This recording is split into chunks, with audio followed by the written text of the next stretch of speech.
กันหมดร้ายเนาะดิมันจ้ะมันมาตึกบ่ติดจ้ะเห็ดน้ำตัวใหญ่ก็ได้ดอกนี้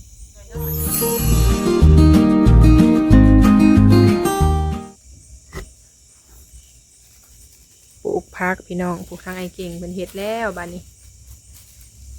ปลูกผักยังนะผักบ้งผักบ้งบ่ซื้อผักบ้งมาหวาน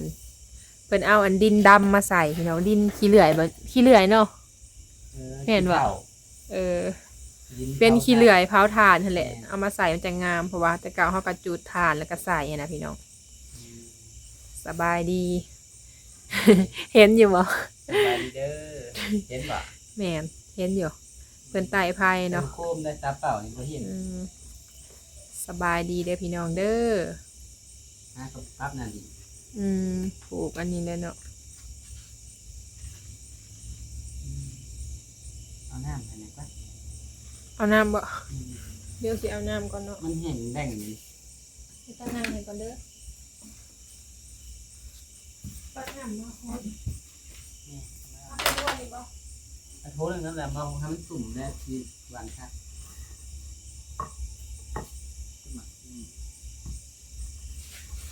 มีคนที่ถาม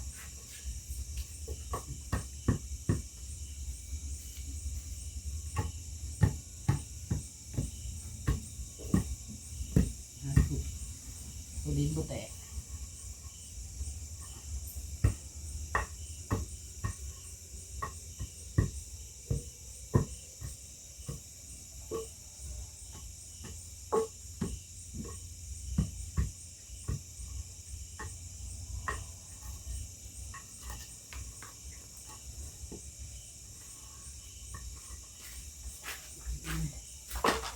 วางเลยคนเลยบ่คนเปียกแล้วสิเอาอันนี้ต้องหดตัวนี้เนาะต้องหดก่อนแล้วจะปลูกเนาะแต่งปลูกเปียกมันพันลุ่มกลุ่มในโบสถ์เพราะละพอเนาะเอาติดแถวครับผมแถวไว้จังค่ะแถวเนาะเอาไม่ขีดเอาแต่พอที่เนาะผักบงน้ำน้องสบายดีเด้อเป็นผักบง2 ถุงแล้วพ่อแล้วกันเนี่ยนานข้างบนใหญ่ข้างเห็ดนั้นในโน่ตัวเล็กเป็นนานขยันมาอยู่ปลูกก่อนยังปลูกเท่านี้ได้มันเปียกอยู่เด้อผสมให้มันเข้ากันก่อนน้ำกระทุกเล่นบ่อยแต่เวลาเขาเห็ดมันจะสุ่มนี่เอาโฮสนี่มันบ่ได้เปียกแล้วมันอยู่เทิงเป็นดิน2 สีดินอันขาวกับดินดำอันนี้เข้ากันก่อนจุดถ่านเนาะดินจุดถ่านใส่โคมเลยเดี๋ยวเอานี่ออกก่อนที่เอาน้ำแถบมาหดเนาะเพราะว่ากันหมดร้ายเนาะดินมันจ้ะมันมาตึกบ่เด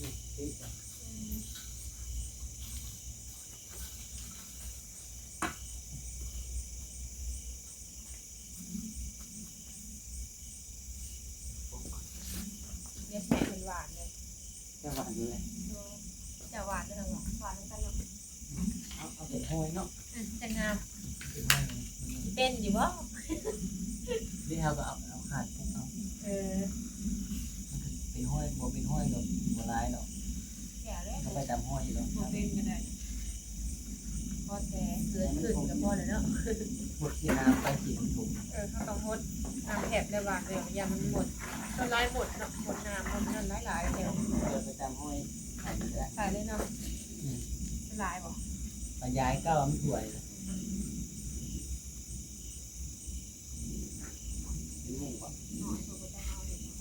ว่าอันนี้มัน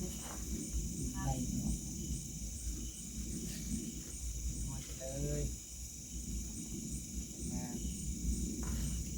หวานไงผักบงซื้อมา2 ถุงพ่อจะหาหน่อยพ่อหาหน่อยได้แล้วตอนนี้เนาะหวานไม่ถึงห้อยนะเจ้เอาแค่ห้อยนั่นได้อยู่แล้วที่มันเทียนห้อยอ่อนๆได้ห้อยได้บ่ได้ได้กินแถวลงห้อยเลยยามีเทิงนะเพราะว่าเล่นเนี่ยมันเป็นเกี่ยวเก็บเข้ามาขึ้นมากัน โลดเนี่ยสิมันกับเพื่อนที่เก่า เวลาเอาหมด สีพ่อมคือสิ ถ้า แบบ บริเห็นแล้วจะมาใส่ปู สีพ่อมคือสิแบบมันลงแต่ว่าแบบพ่อมาผู้อยู่เรื่องหลายนะผู้จะมาทำจมดี แต่เก่าปูกับบริเห็นอันนี้บันไดแหละมันจะหวานเลย ห เว วาน ลา ได้ มันขึ้นมาแล้วก็แบบมันจี้กันพ่นนะ มันคือที่ มันจี้พ่นแล้วมันเห็นไงอันนี้มันบวมยาวหวานนะหวาน มันบ่ขึ้น ต้องเอาแบบนี้นะ โอ้แบบห่างๆเขาก็หวานใส่น้ำแต่ว่าเขามีห้อยร้ายกว่ามันจะแตกไปที่เก่าอะไรแต่ว่าเขาไปหาอยู่ในห้อยร้ายกว่ามันฟังตอนนี้หายว่า แค่นี้เขาหวานแต่ถ้าบ่อนั้นก็หวานน้ำ ใช่แล้ว ใช่ ให้มันเป็นแถวอยู่ดีมันบกเป็นแล้วมันก็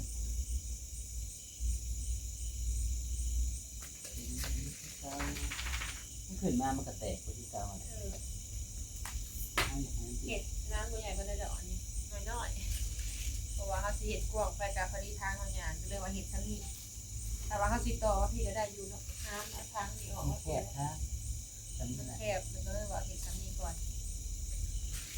มันเบิดจังหวานใหม่เนาะมันก็ขึ้นง่ายดอกกระโปง เป็นแค ถ้า บ บ เล ว ย บัวหามไปก่อนนะ อันนี้แหละบอยมดหาม นี่ทางนี้ประมาณนั้น ปลาลืมห้อยเก่าแล้ว เพราะมันหน่อยคนเข้ามาใส่ เอามุมนี้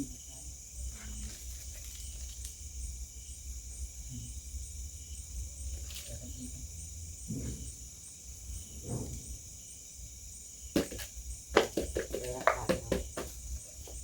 ได้ละ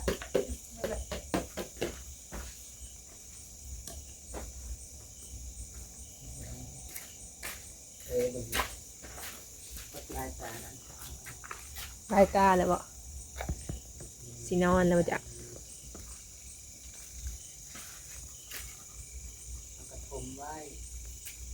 หมดสิหาม หามกระบอกมันเบิดนะ บ่ฮดอีกบ่ได้ฮดแล้วเนาะ บดก็ได้เกี่ยว ได้อยู่ กับมืออื่นมันคือนี่ยุตัวครูนี่ เพิ่นเอาขาดตอมไว้เนาะ ไว้มุดแต่มุดลายนะ ทางผูกกระแจงอยู่พี่น้องไพโซลาเซลล์เนาะอันนี้พักยังบ่ทันขึ้นเฮาก็ยังบ่ทันแดนถ่ายให้เบิ่งเลยฮักกระถ่ายนี่แหละ ให้มันขึ้นสูงๆก่อนจังสิโดนๆสิถ่ายให้เบิ่งเทื่อหนึง มันบ่เป็นแล้วก็บ่ถ่ายได้ทางนี้ก็ได้ มันบ่ออกออกหน่อออกแหนงก็บ่ถ่ายเนาะ มันลมเนาะมันใหญ่ อันน่ะสิเป็นผักบัวเนาะเกิดขึ้นแล้วพี่น้องเด้ ขึ้นแล้ว ฮักก็ขึ้นเป็นแถวงามๆเพราะว่าฮักก็ปลูกได้บ่ฮอดหามื้อซ้ำเนาะบ่ฮอดหามื้อ หมูเลยได้หานานับอิดเลย ตัวนี้ก็มีคือกัน ต้นนี้ฮะกระบาลหวาน แม่นเขาเอาอัดอันนั้นไว้ส่วนลายมาน้องละตีเราจะขึ้นไปนอน อันนี้ก็คือการให้คนที่เป็นมัน เพื่อจะได้รับได้นอนพี่น้องแต่ละคืน เห็ดปอกๆแป๊กๆซัมพูเถา หมดขึ้นในตัวหากระบาล ต้องเอาแผบมาหดเลย อะไรพูดเนาะ แต่เก่าแม่เพิ่นบอกว่าเอาแผบมาหดหากว่าพี่พูดอ่ะนะแต่อันนี้ก็คือสิได้อยู่หรอก ได้อยู่หมด มันคิ้วแล้วมันก็สิออกไปเนาะ แผบอยู่ทางไหนแผบ อยู่ในพูดแหละหดเลยเนาะ หมดเลย ไปเอามาหดก่อนจ้ะ แล้วก็แผบอาบงว่ามันอยู่ เดี๋ยวสิไปเอาแผบมาหดเด้อ นี่เนี่ยมันละลายทั้งหมดมันจะหาไปเบื่อละ หลายบ่เดี๋ยวไปเอาแผบมาแป๊บนึงเนาะ ตัวอันนี้เนี่ยตัวท่านในพังดินได้แต่ตัวทมดินก็มีอยู่พื้นอันนี้หวานเสริมเป็นทึ่งให้มันลายเพิ่งกำลังเริ่มแตกจะหมดสิหามไปกินเมื่อไรกำลังยาวหมดที่ขึ้นแท้หมดครัวจะไปแล้วจะไปหมดบ้าหามไม่ได้หมดอีกแล้ว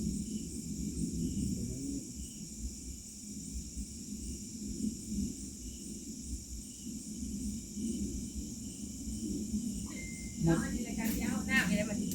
หมดเห็ดเท่านี้มันหามไปกินบ่ได้ทางนี้นะ หมดเนาะ นี่เป็นควยซะเลย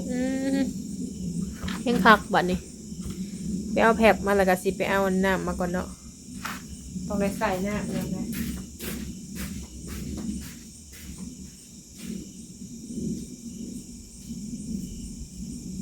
จะบุดจะบุดขึ้นแล้ว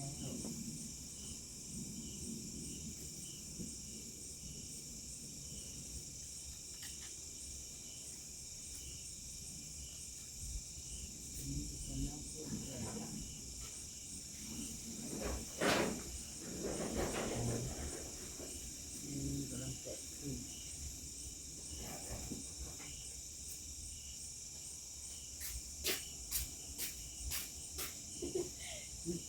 หมด เนี่ยก็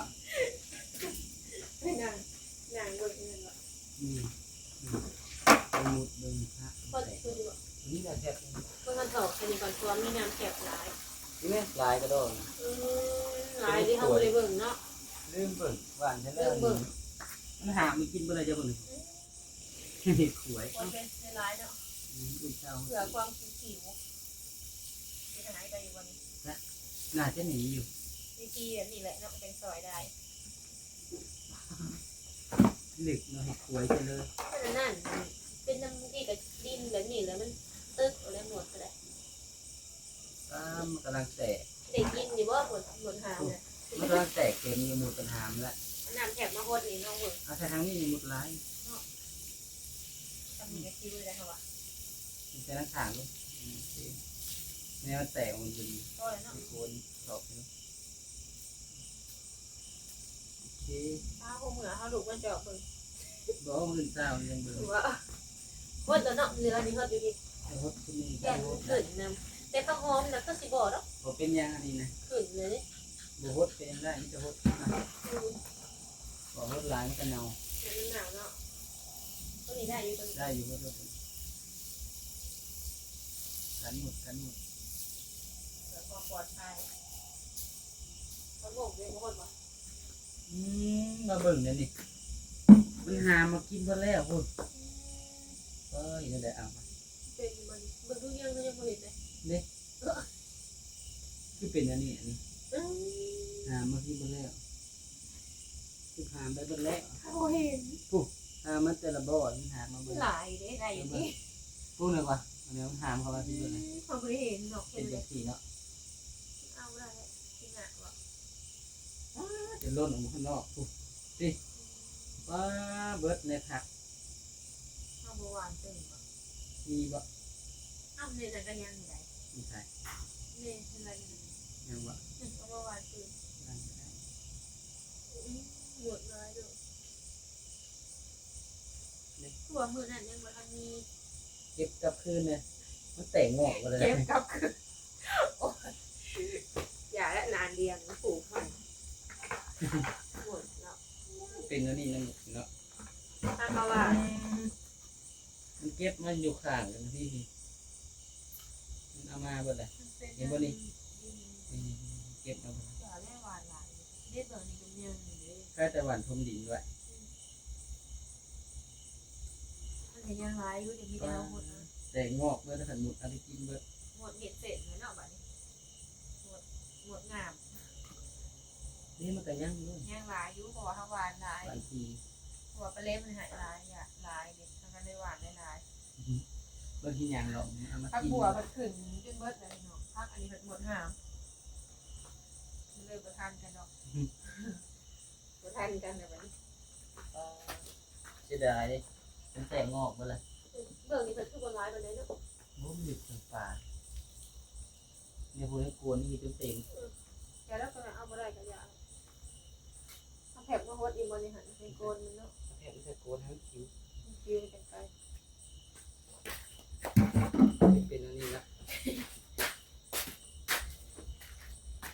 เฮาบ่ได้เบิ่งกันเด้หวานไว้แล้วก็ไปทางอื่น น่าลงคือ คิดว่าสิบ่มีหมดเนาะแต่ว่าผักบัวยังก็เริ่มขึ้นแล้วหากระปลูกได้2-3 มื้อตัวนี้ก็เป็นผักบงปลูกใหม่เนาะกำลังเริ่มต้นปลูกหมดหามเลย ได้ในมันก็ยังหลายอยู่นี่ อันนี้มันไหลมาโฮมาโหดแห้งด้วย แม่นผักหอมป้อมอย่าได้เฮากับเฮาบ่ถูกอันนั้นแส่ซ้ำห้องไว้บ่ผักหอมป้อมเนี่ย เดี๋ยวจะมองครับบ่ แม่นอย่ามันบ่เป็น ถ้าไปกินไปเห็น หมดเอาไป หมดเห็ดแล้วบัดนี้ ทุกเศษเป็นห้องมัน ทุบแล้วก็แช่ไว้ที่เฮาก็เนาะอย่ามันบ่เป็นเฮาก็จังหวานไหม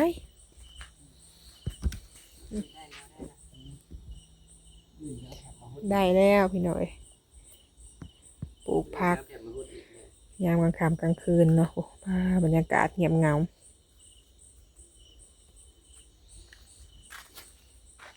ว่าสิต้มอันมะขามลวกมะขามก็เลยมาเบิ่งเพิ่นปลูกผักมาปลูกผักใส่กันก่อน น่าจะปลูกตัวนั้นตัวนี้หมดเอาไป หมดหามเลยเนาะ นี่ ตัวบัดนานตัวนี้คือบ่เห็นมีเนาะ ใช่ ยังบ่มีบ่ตัวนี้ นี่คือกัน มีแต่บ่หลายบ่จ้ะ นี่ ตัวนั้นสิหลายกว่าเนาะ ถ้าหวานหนาตัวนั้น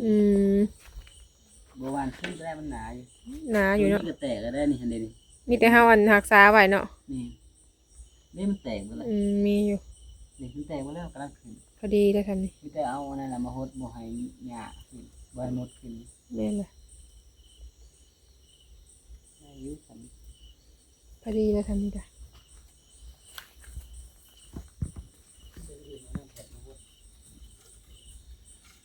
ปลูกแล้วเนาะ